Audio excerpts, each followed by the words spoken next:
convocados. Como podemos saber que o Deus das Escrituras é de fato Deus verdadeiro? Como é que podemos ter evidências disso? Hoje pela manhã nós vimos que os ídolos são falsos deuses, são ilusões. Mas como nós podemos saber que o nosso Deus, o Deus das Escrituras, também não é uma ilusão, também não é um falso Deus? E a resposta é porque esse Deus das Escrituras apresenta as evidências, apresenta as provas que os falsos deuses, que os ídolos não conseguiram apresentar. Isto aparece lá no livro de Isaías, capítulo 41, dos versos 21 até 29. Isaías 41, versos 21 a 29, é o que nós leremos agora. Diz assim: apresentai a vossa demanda, diz o Senhor. Alegai as vossas razões, diz o Rei de Jacó. Trazei e anunciai-nos as coisas que hão de acontecer. Relatai-nos as profecias anteriores, para que atentemos para elas e saibamos se cumpriram. Ou fazei-nos ouvir as coisas futuras. Anunciai-nos as coisas que ainda hão de vir, para que saibamos que sois deuses. Fazei bem ou fazei mal, para que nos assombremos e juntamente o veremos. Eis que sois menos do que nada. E menos do que nada é o que fazeis. Abominação é quem vos escolhe.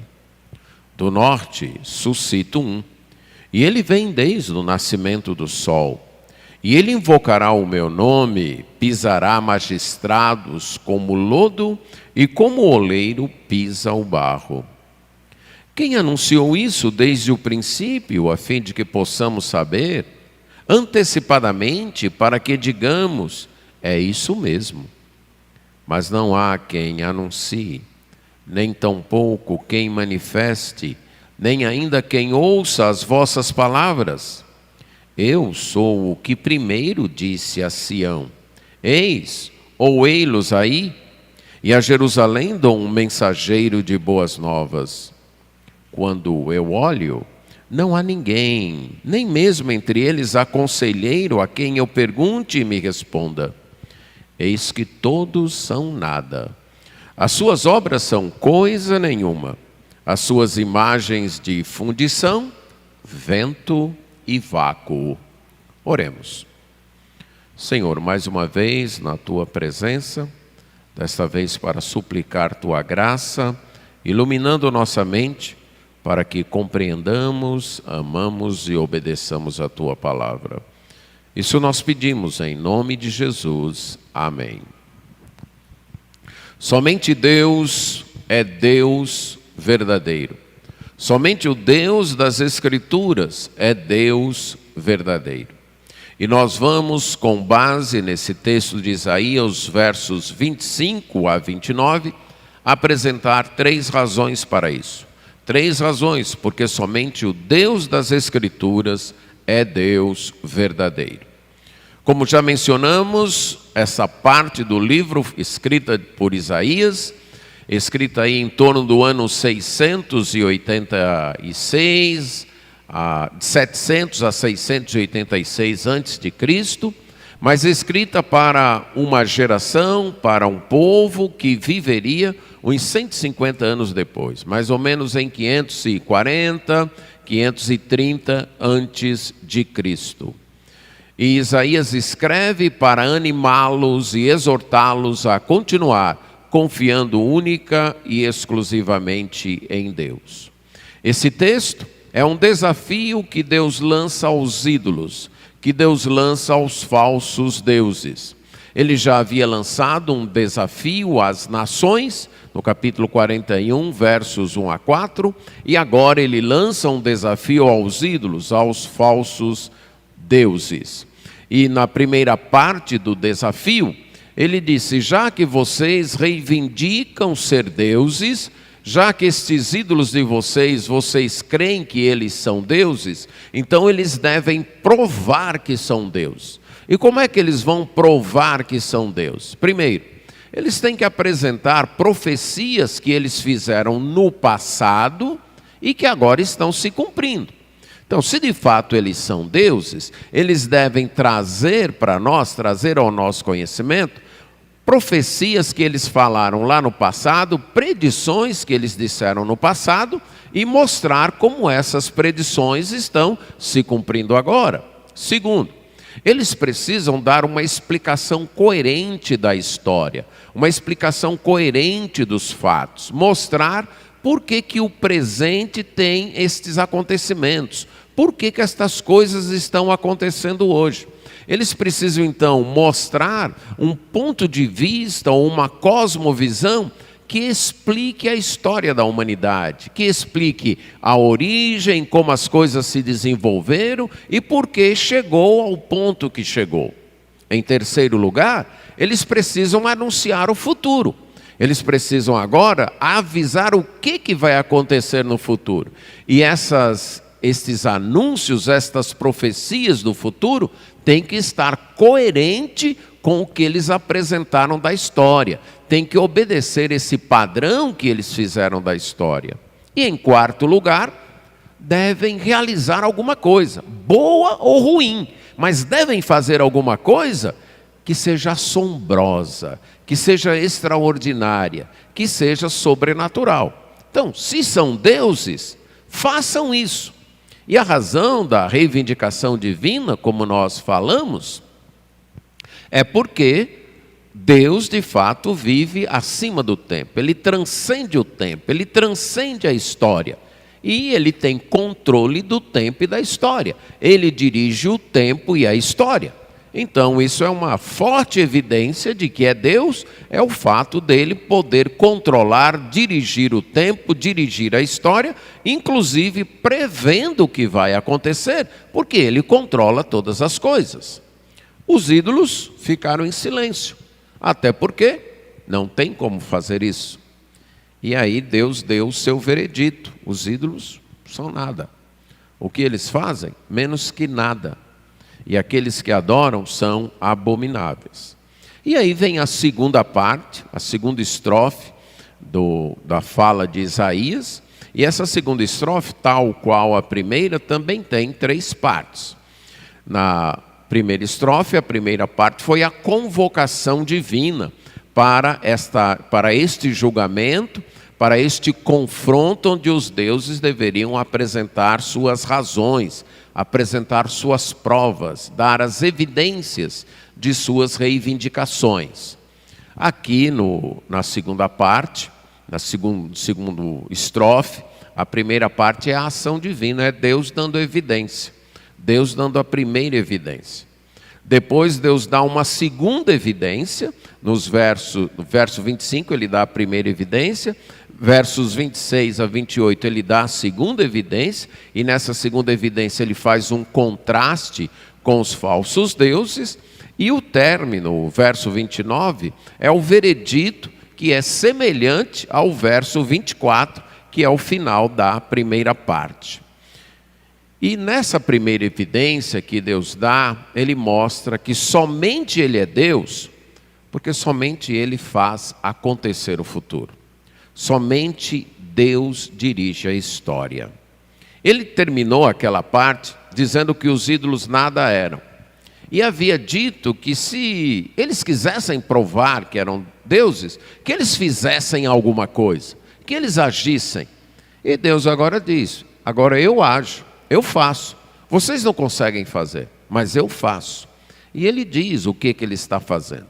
Ele está suscitando ou despertando uma pessoa que vem desde o nascimento do sol, isso é, desde o leste, mas também vem desde o norte, e esta pessoa vai propagar o seu nome, o nome de Deus, e vai dominar as nações, vai pisar os governantes e os magistrados como alguém, como um oleiro pisa em cima do barro, amassa o barro para daquele barro fazer a sua obra.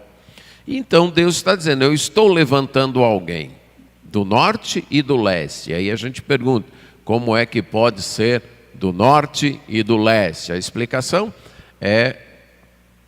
deve-se levar em conta o contexto geográfico, a geografia de onde Isaías está profetizando. Lembra, ele está profetizando a partir de Jerusalém. E o homem que Deus iria levantar é Ciro, o governante persa, que iria libertar o povo de Israel do exílio babilônico.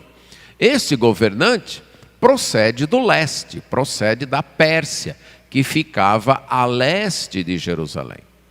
Mas quando ele chegasse em Jerusalém, ou chegasse nas terras da Palestina, ele viria do norte, porque não tinha como atravessar diretamente do leste, ou não era o melhor caminho para um exército atravessar diretamente do leste para chegar na Palestina. Normalmente eles subiam seguindo o rio Eufrates e depois atravessavam lá em cima e desciam para a Palestina, para Jerusalém, para Canaã.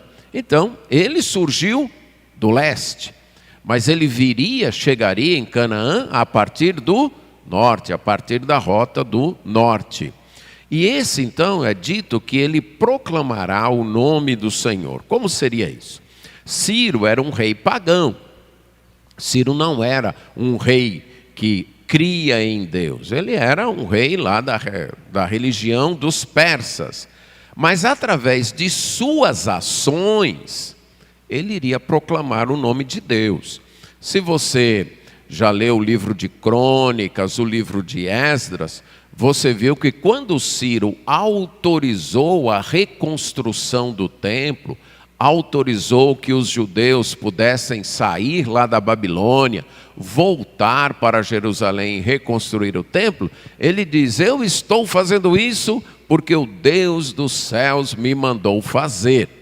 Ele está falando e escrevendo isso como uma estratégia política, mas, mesmo assim, ainda é um testemunho de Deus. As nações onde aquele decreto foi promulgado, as nações onde os Esdras e o Zorobabel e os outros governantes leram aquele decreto, passaram lendo aquele decreto, essas nações ouviram que era Deus que estava fazendo isso.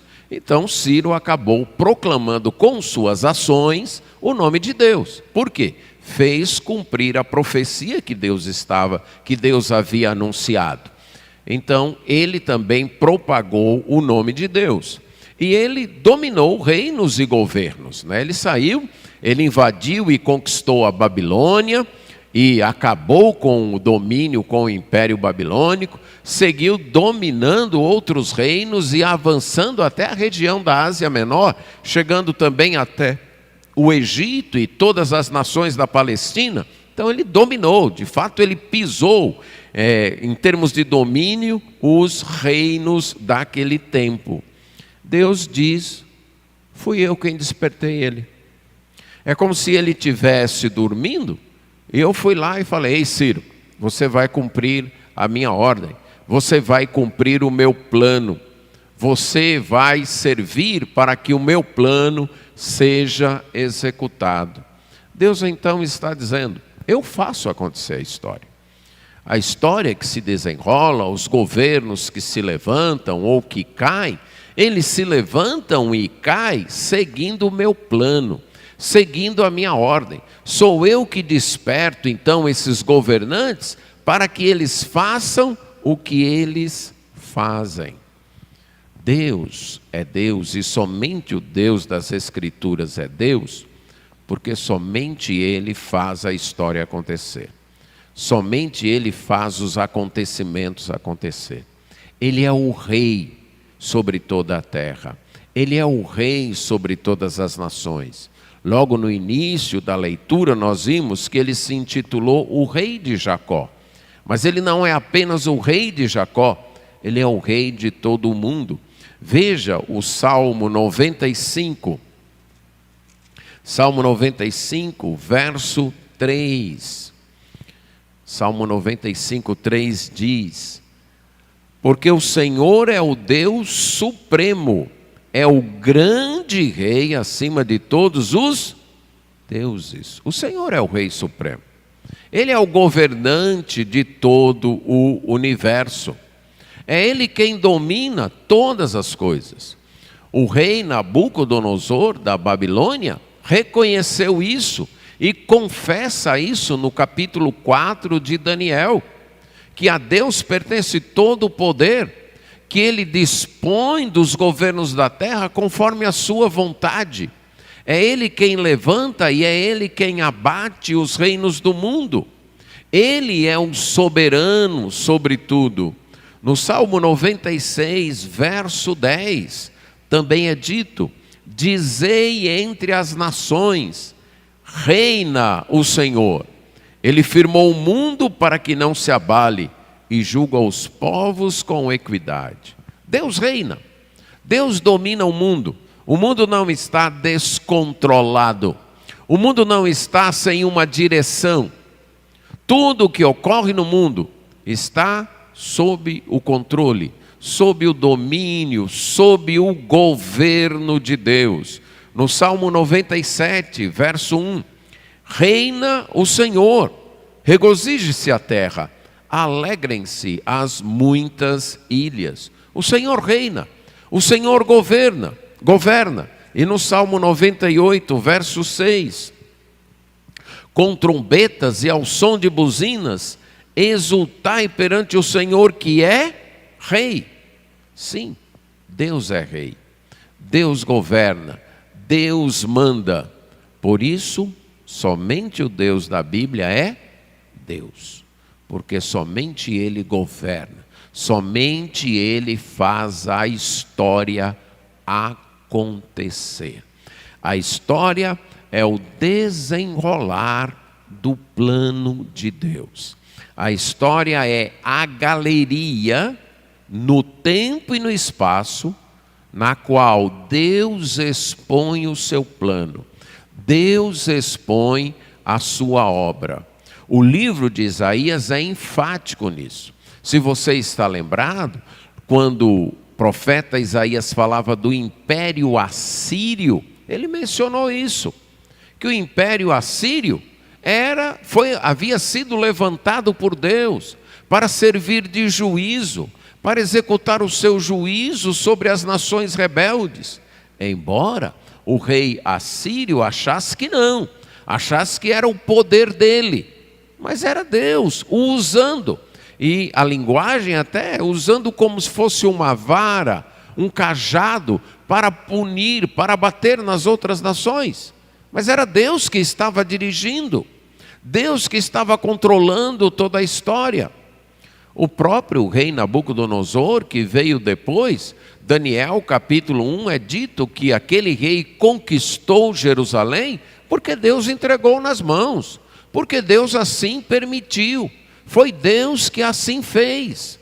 E no capítulo 4 de Daniel, que eu já mencionei, veja que o próprio Daniel vai dizer isso para Nabucodonosor, mostrando que Deus é que havia lhe dado aquele poder, Deus é que havia concedido a ele. Veja aí no capítulo 4, verso 22, tu és o rei que cresceste e vieste a ser forte, a tua grandeza cresceu e chegou até o céu, e o teu domínio até a extremidade da terra. Agora, tudo isso foi dado por Deus. Veja aí no capítulo, ainda no capítulo 4, versos 34 em diante. Mas ao fim daqueles dias, eu, Nabucodonosor, levantei os olhos ao céu, tornou-me a vir o entendimento, e eu bendisse o Altíssimo, e louvei e glorifiquei o que vive para sempre, cujo domínio é sempre eterno, e cujo reino é de geração em geração. Todos os moradores da terra são por ele reputados em nada, e segundo a sua vontade Ele opera com o exército do céu e com os moradores da terra. Não há quem possa lhe deter a mão, nem lhe dizer: que fazes? Então logo me tornou a vir o entendimento, também para a dignidade do meu reino. Tornou-me a vir a minha majestade, o meu resplendor. Fui buscado pelos meus conselheiros e os meus grandes, e fui restabelecido no meu reino. Agora, pois, eu, Nabucodonosor, louvo, exalço e glorifico ao Rei do céu, porque todas as suas obras são verdadeiras e os seus caminhos justos, e ele pode humilhar os que andam na soberba. Esse é o Deus das Escrituras. Esse é o Deus verdadeiro, o Deus que dirige a história, o Deus que domina a história. Volte agora aí para o capítulo 2 de Daniel, a oração de Daniel, versos 20 e 21. Seja bendito o nome de Deus de eternidade a eternidade, porque dele é a sabedoria e o poder. É ele quem muda o tempo e as estações, remove reis e estabelece reis. Ele dá sabedoria aos sábios e entendimento aos inteligentes. Esse é o Deus da Bíblia. Somente Deus é Deus, porque somente Ele dirige a história. Ele dirige a história no seu plano macro, a história dos impérios, a história dos reinos, mas também dirige a história da vida de cada um de nós. Como diz o Salmo 139, que Ele nos viu substância ainda informe, quando nós estávamos no útero de nossa mãe. E é dito que no livro dele foram escritos todos os nossos dias, cada um escrito e determinado quando nenhum deles havia ainda. Esse é o Deus das Escrituras. E somente Ele é Deus, porque somente Ele dirige a história. A segunda evidência, voltando lá para Isaías 41, somente Deus é Deus, porque somente Ele tem o poder de anunciar o futuro. Nos versos 26 a 28, Deus faz uma pergunta: quem anunciou isso desde o princípio, para que possamos saber? Quem falou isso antecipadamente, para que a gente possa dizer: é isso mesmo, ele falou e aconteceu, é desse jeito mesmo. E aí Deus mesmo responde: não há quem anuncie isso, nem tampouco quem manifeste, nem quem ouça suas palavras. Não há quem anuncie, não há quem faça ouvir, não há quem escute essas palavras. Mas aí ele diz: eu, verso 27, eu fui o primeiro que disse. Eu fui o primeiro que disse para Sião: eis, olha o que eu vou fazer. A prova de que somente o Deus das Escrituras é Deus é porque Ele pode anunciar o futuro. Lembre-se, Isaías está escrevendo esta profecia mais ou menos 150 anos antes do rei Ciro surgir na história do mundo. Ele deixou registrado, e ele deixou já antecipadamente dito.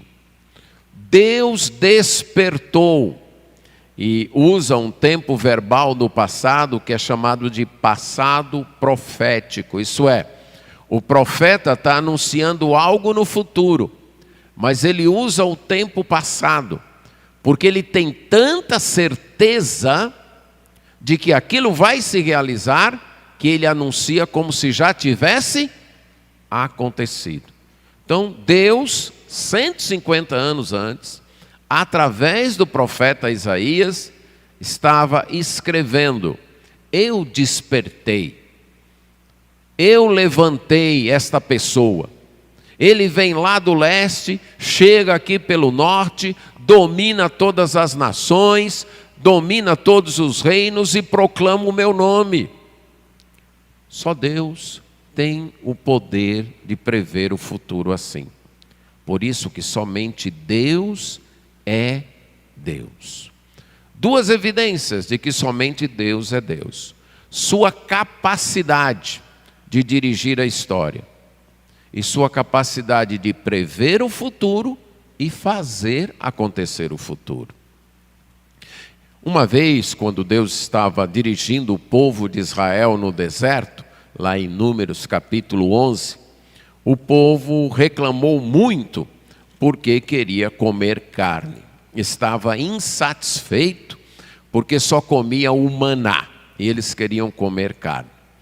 Então o povo reclamou tanto que Moisés ficou com um juízo atribulado. Encheram o juízo de Moisés e Moisés disse para Deus: olha, eu não consigo conduzir esse povo sozinho. O povo dá trabalho demais. Aí Deus disse para Moisés, e além disso o povo quer carne.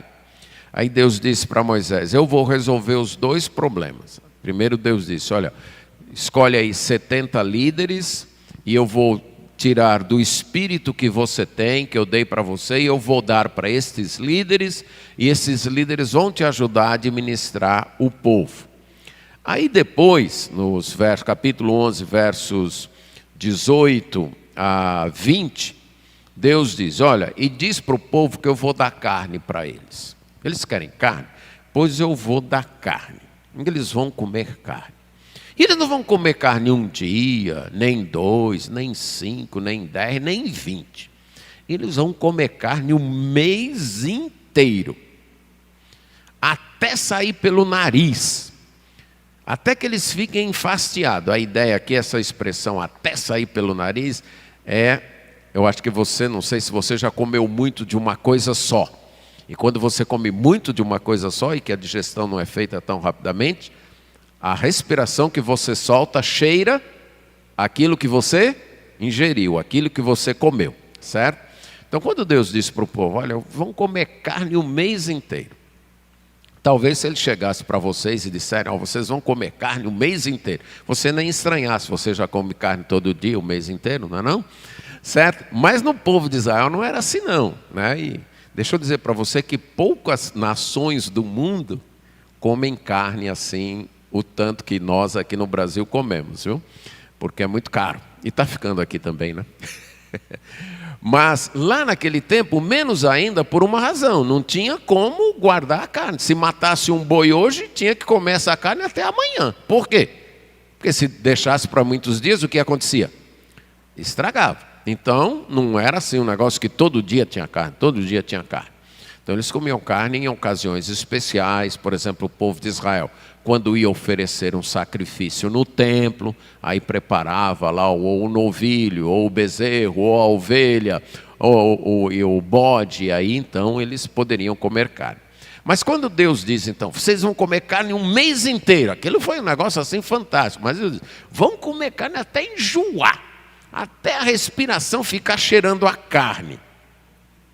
Aí Moisés, eu acho muito interessante esse texto, entre outros do relacionamento Deus e Moisés, pela intimidade que é demonstrada entre os dois, tanto da parte de Moisés para com Deus, como de Deus para com Moisés. Aí Moisés diz: como é? Eu tenho aqui 600 mil homens, sem contar mulheres e crianças. 600 mil homens de pé quer dizer 600 mil homens adultos, 600 mil homens acima de 21 anos. Aí você junta aí mulheres e crianças. Aí Moisés diz: eu tenho aqui 600 mil só homens. O senhor está me dizendo que eles vão comer carne o mês inteiro? Onde é que vão achar rebanho de ovelhas ou de gado?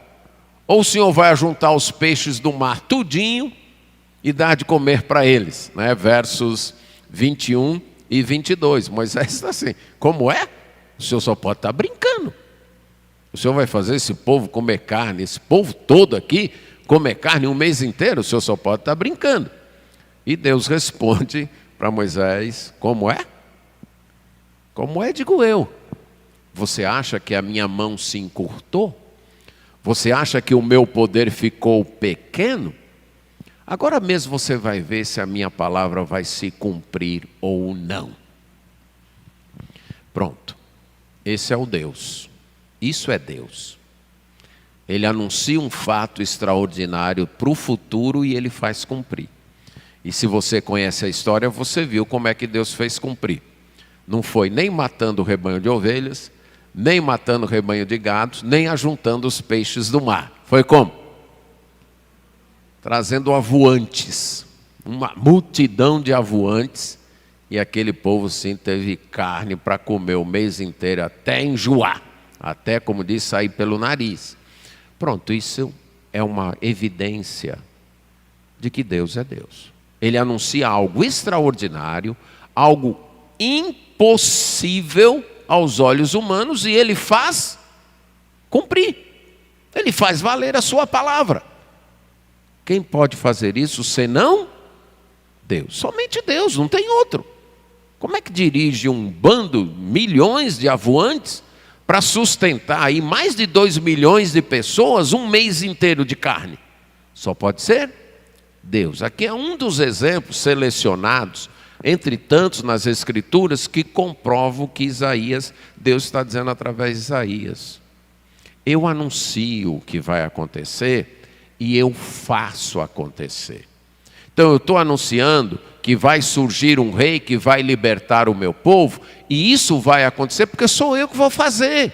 Eu vou estar lá, eu estou aqui anunciando, e quando chegar o tempo eu vou estar lá para fazer isso acontecer. Esse é o Deus que revela o futuro.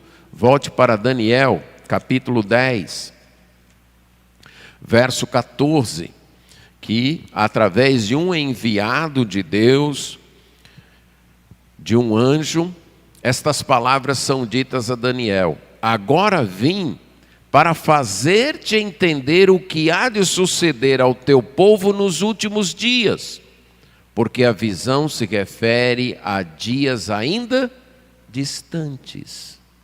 Somente o Deus da Bíblia é Deus, porque somente Ele dirige a história, e somente Ele é capaz de anunciar o futuro.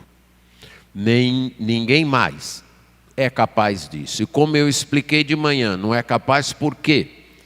Porque só é capaz de predizer o futuro com exatidão quem for capaz também de controlar o futuro, de controlar os acontecimentos. Se a pessoa não estiver transcendendo, acima do tempo, acima dos acontecimentos, ela não pode anunciar com certeza o futuro. Ela pode até fazer algumas previsões que ora acertam, ora erram. Mas fazer previsões ou fazer profecias garantidas, só quem pode dirigir a história, só quem pode controlar o tempo, só quem pode dirigir os acontecimentos. Senão, é tempo perdido fazer previsões, porque se ele não tem um controle, ele pode anunciar uma coisa e um evento climático, um acidente geográfico, ou mesmo a vontade das pessoas, pode anular aquilo que ele anunciou. Mas o Deus das Escrituras não. Porque ele dirige a história, ele também pode anunciar o futuro. Ele também pode dizer o que vai acontecer no futuro. Mas os ídolos não. Por isso que Deus pergunta: cadê? Vocês foram capazes de falar que iria surgir um rei da Pérsia, que iria derrotar o Império Babilônico e libertar o meu povo? Algum de vocês foi capaz de fazer isso? Não, ninguém foi. Mas eu fui. Eu falei para Jerusalém. Eu anunciei para Sião. Eu anunciei as mensagens de boas novas, de libertação, de que eles então seriam libertos, como aparece no capítulo 4 aí do livro de Isaías, versos 9 a 11. Digam a Sião, anunciem a Sião as boas novas. Anunciem a Jerusalém estas boas novas. Deus está dizendo, antes, mais de 150 anos antes, eu disse que ia acontecer. Eu disse que o meu povo seria liberto. Eu disse que levantaria alguém para libertar o meu povo. Eu sou Deus e eu sou o único Deus. E no verso 28 ele vai dizer: e quando eu olho, não há ninguém. Não tem ninguém que possa dizer, não há ninguém conselheiro, isso é alguém que faça previsão e que possa dizer. Não há ninguém que eu possa perguntar, e aí, você pode me dizer o que vai acontecer daqui a 100 anos? O que vai acontecer daqui a 200 anos? Eles não têm. Somente eu, Deus está dizendo. Somente Deus é Deus, porque só Ele é o soberano que dirige a história e porque só Ele pode prever e dirigir o futuro. Somente Ele pode fazer o futuro acontecer. Deus é incomparável. Não há ninguém nem nada semelhante a Ele. E em terceiro lugar, somente Deus é Deus, porque os ídolos são apenas engano. Verso 29. Eis que todos são nada. A palavra nada aqui é engano, ilusão, sonho, ao fruto da imaginação apenas. Suas obras, vento, não produzem nada. E suas imagens, vazio, nada. Somente Deus é Deus, porque os ídolos nada são, nada fazem, nada podem. Os ídolos são imagens criadas pelo ser humano, frutos da imaginação do ser humano, moldados pelo ser humano.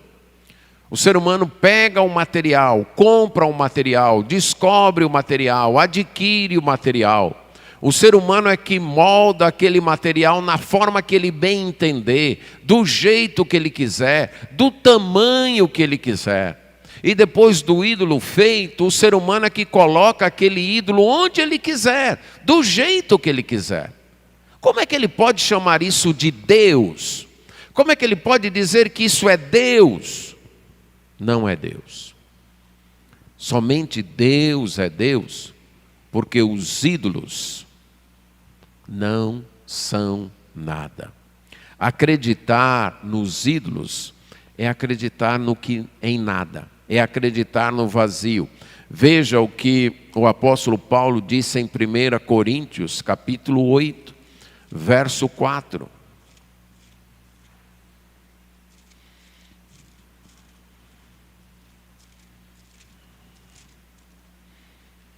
Primeiros Coríntios 8, 4.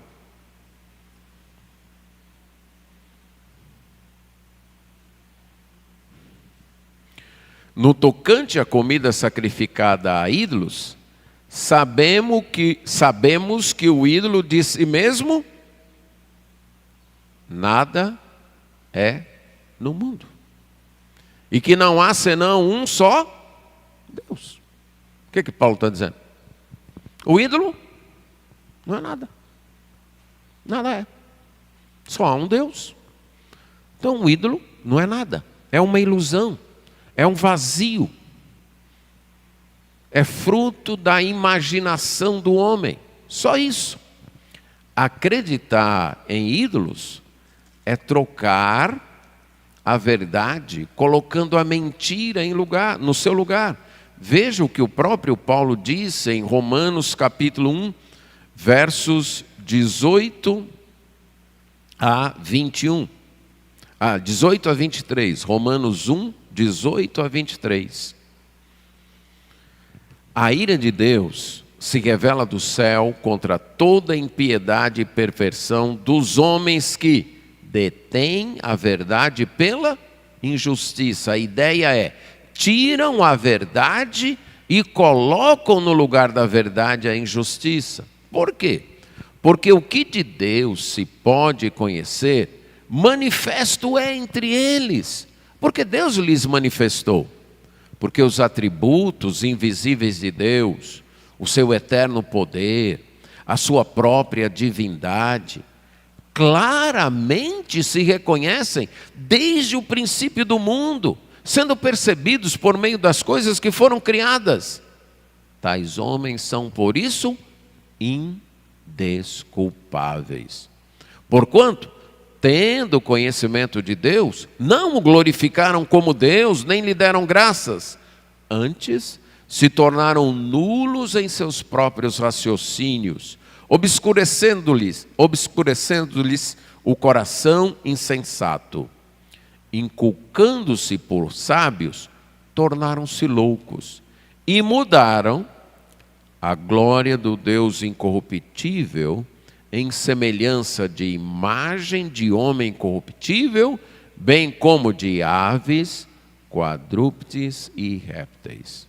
Paulo está dizendo, Deus se ira contra as pessoas que mudam a verdade, tiram a verdade e colocam no lugar a mentira. E como foi que essas pessoas fizeram isso? Primeiro, elas têm conhecimento de Deus.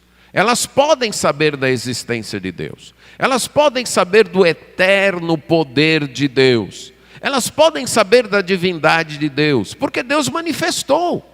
E Paulo diz, são percebidos desde o princípio do mundo por meio das coisas que foram criadas. É por isso que as pessoas são indesculpáveis. Naquele dia, quando Deus for julgar o mundo, ninguém, absolutamente ninguém, chegará diante dele e dirá, eu não sabia. Ninguém. Ninguém poderá dizer isso, porque o mundo inteiro testemunha que existe um Deus verdadeiro, que existe um Deus poderoso, o Criador de todas as coisas. A natureza como um todo testemunha isso. Na própria consciência do homem existe esse testemunho. Mas o homem, como Paulo diz, não quer se curvar diante de Deus, não quer glorificar a Deus, não quer dar graças a Deus, não quer reconhecer que tem alguém que manda nele. E por causa disso, ele inventou ídolos. Ele trocou a glória do Deus incorruptível, como Paulo diz aí no verso 23, em imagem corruptível, de homem, de pessoas ou de animais, aves, quadrúpedes e répteis. Passou a adorar a criatura, ao invés do Criador. Mas foi invenção humana, por recusar a verdade.